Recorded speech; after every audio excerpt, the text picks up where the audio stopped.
મને ઘરમાં ગમે ત્યારે કોઈ રોકટોક કરે તો એકદમ ગુસ્સો આવી જાય છે, અને ગુસ્સો આવી જાય છે ત્યારે કંઈ પણ મોઢેથી અપશબ્દ નીકળી જાય છે, અને મમ્મી પપ્પાનું જ્યારે પણ કંઈ બોલે છે તો ખૂબ જ ગુસ્સો આવે છે.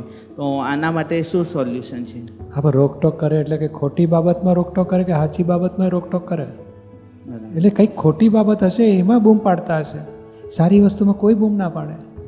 એટલે આપણી કોઈ નહીં, આ સ્પીડ બ્રેકર હોય છે ને રસ્તા ઉપર, એ ગાડી ધીમી કરવી પડે ને આપણને, કે ભગાવાય આપણે 80ની ઝડપે, કે ધીમી કરવી પડે? ધીમી કરવી પડે. કેમ? તો સ્પીડ બ્રેકર આગળ 4 રસ્તા જોઈન્ટ થતા હોય તો પછી તમારી ગાડી ધીમી કરો પછી આગળ જાઓ, એટલે એક્સિડન્ટ ના થાય. એટલે રોકટોક કરે ને એ સ્પીડ બ્રેકર છે. બરાબર.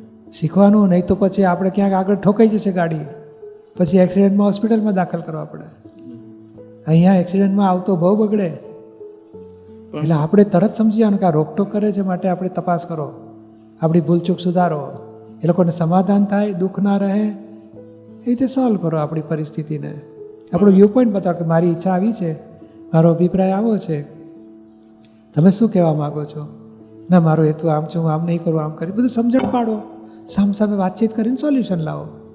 હવે એ રોકટોક કરે એટલે ગાળો ભાંડીએ, દુઃખ આપીએ, વઢીએ. મા બાપનો કેટલો ઉપકાર છે, આખી જિંદગીનો ઉપકાર છે. કેમ આપણાથી દુઃખ અપાય?